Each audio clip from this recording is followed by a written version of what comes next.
We will discuss three topics. Number one, formation of the spinal nerve.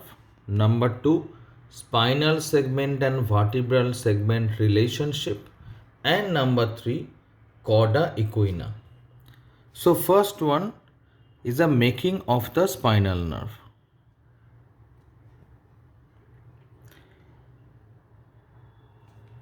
If we draw the spinal nerve, a spinal cord section, this is the posterior gray column and this is anterior gray column.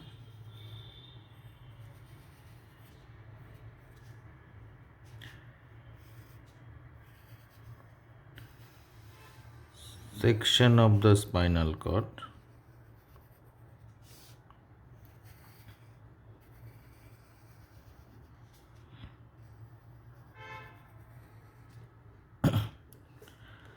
The sensory nerve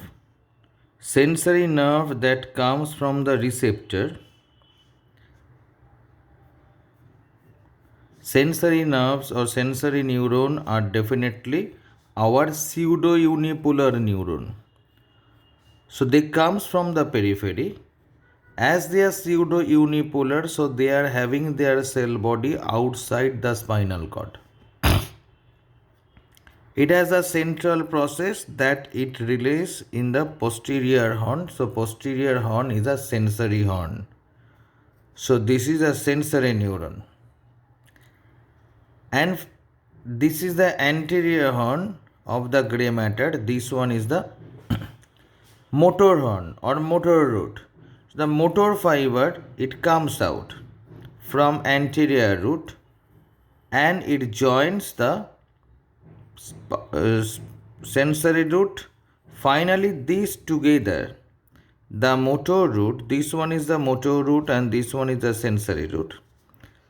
These two together makes the spinal nerve. These two together makes the spinal nerve. So a spinal nerve is formed by the union of the motor root as well as the sensory root.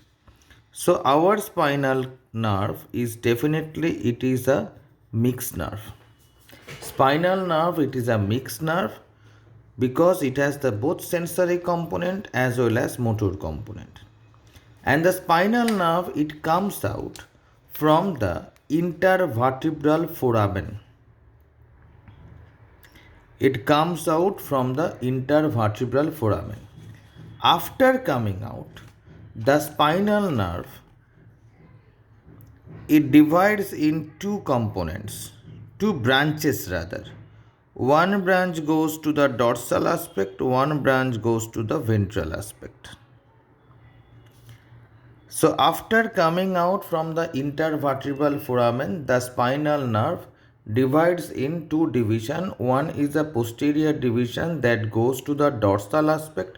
One is a anterior division that goes to the ventral aspect. Point to be noted, this individual spinal nerve, it has a both sensory and motor component. So this is a mixed nerve. It comes out from the intervertebral foramen. This dorsal ramus or dorsal branch, it is also carrying both sensory and motor root. And the ventral ramus or the anterior branch also carries the sensory and motor root.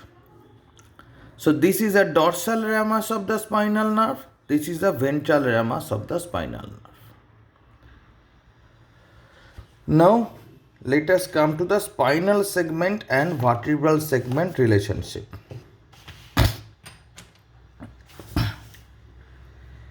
See, in the childhood, the spinal cord was taught up to the first coccygeal vertebral level of the vertebra.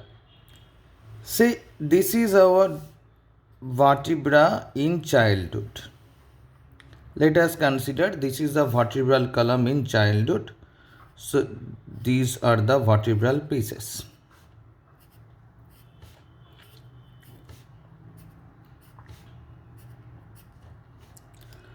So the portions are A, B, C, D, E, F, G. Let us consider these parts. And the spinal cord was like this.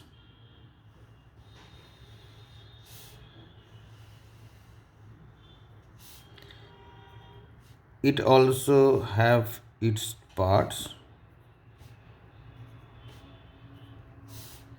A, B, C, D, E, F, G.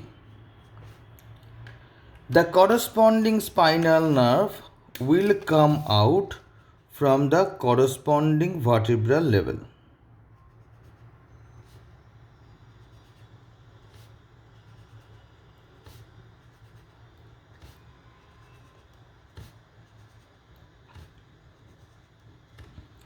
Because there are the intervertebral foramen. So intervertebral foramen, these are the intervertebral foramen.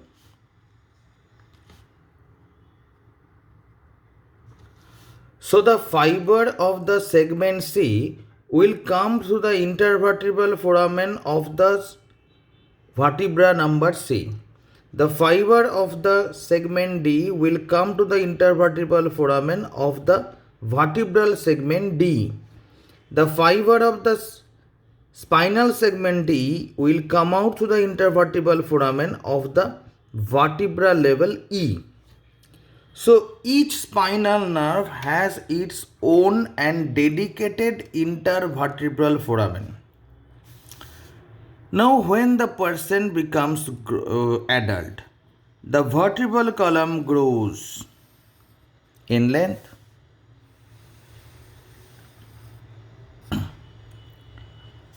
So A, B, C, D, E, F, G.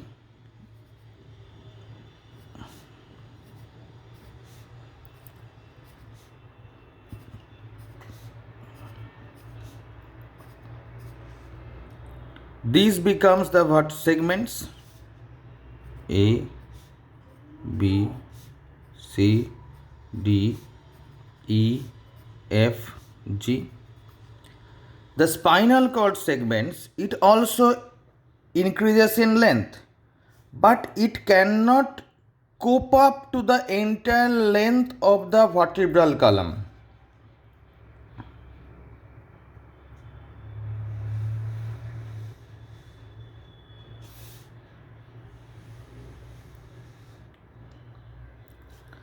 It also increases in length. So compared to this segment, it also increased in length. But the thing is that there is disproportionate increase in length of the spinal cord and the vertebral column. So here now the spinal segment becomes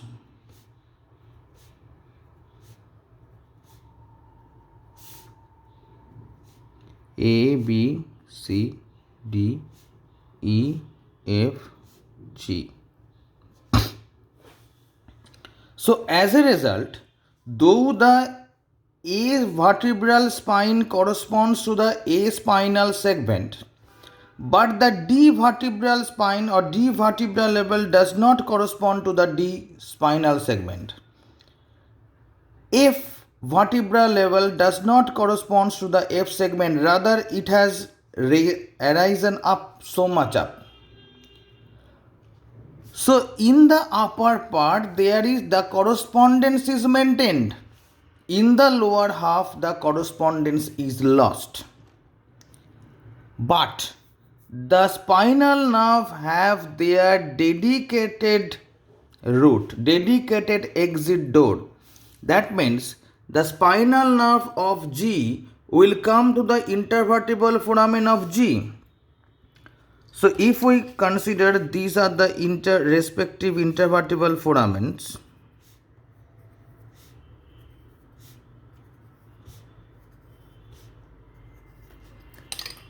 see, the spinal nerve G has to travel down to go out through the G foramen. Spinal nerve F, it has to travel down to come out to the foramen F. Spinal nerve E has to travel down to come out to the foramen number C, E. D also has to travel down. C also has to travel down. But as we go up, the traveling is less. As we go up, the traveling is less. So in real life, when we see in the lower end of the spinal cord,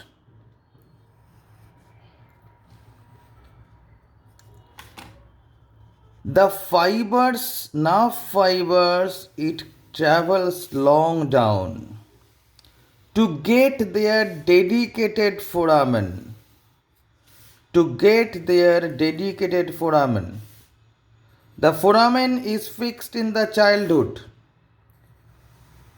The foramen of exit is fixed in the childhood. So these sorts of tuft of nerve fiber in the real life scenario is called cauda equina. It is called cauda equina. And cauda equina is made up of by the nerve roots of lower 4 lumbar vertebra, that means 2 to 5, all sacral 1 to 5, and coccygeal.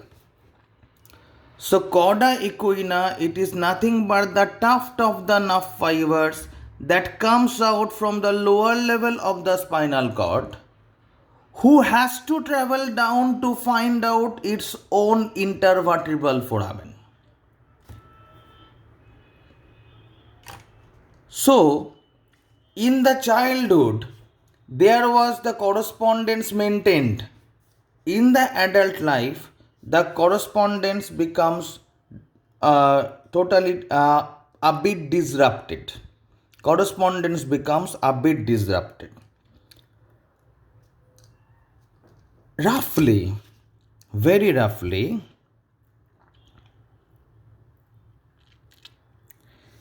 if we see the vertebral column segment,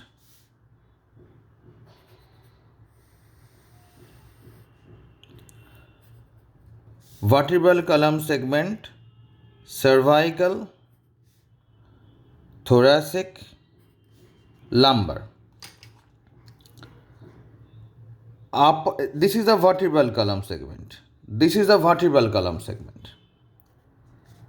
Up to the level of C3, the correspondence is almost maintained.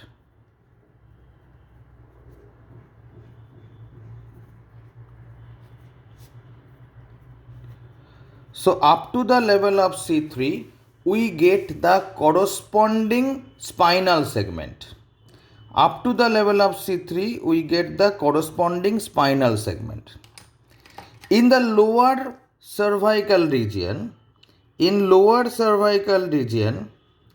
we need to add 1.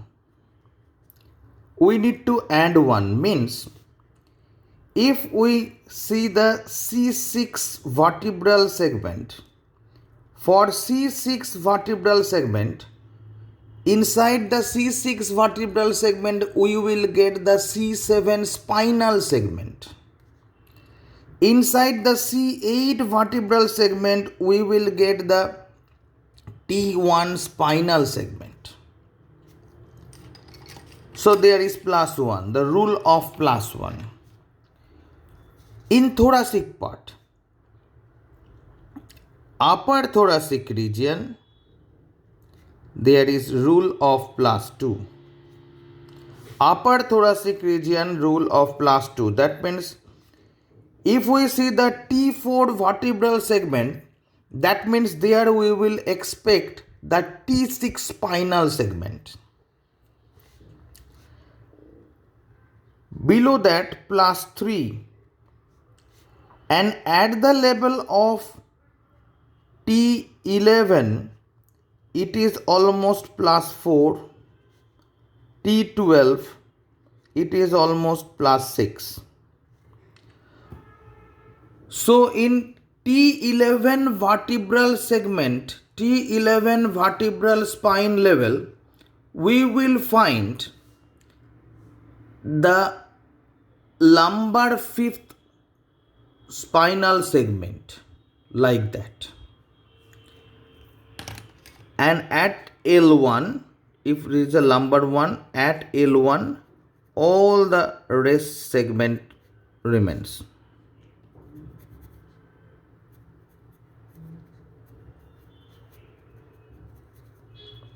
All the rest segments. So up to this is a account of the cervical region. Up to this is the account of the thoracic region. So in upper cervical region, vertebral spine count almost correspond to the spinal segment level. Lower cervical region, the vertebral spine count corresponds to the next level of spinal segment, that is plus, we need to make +1. In the upper thoracic level, we need to add +2. In the mid thoracic level, we need to add +3. In the lower thoracic, means T1 spine level, there is sacral, that is fifth sacral, fourth sacral segment, and T12 even, sorry, in 11 thoracic spine level we get the fourth lumbar, that is a +4. T11 spine, if the spine is T11, then if we add +4, it becomes T11, T12, L1, L2, L3. We expect the L3 spinal level. L3 spinal level. T12 means we need to make it +6. Means L1, L2, L3, L4, L5, S1. So we can expect the S1 level. So thus we make the account. If this is the vertebral spine level, we will get the spinal segment level account. And in first lumbar level, rest of the sacral, coccygeal, all the spinal segment remains in the first lumbar level.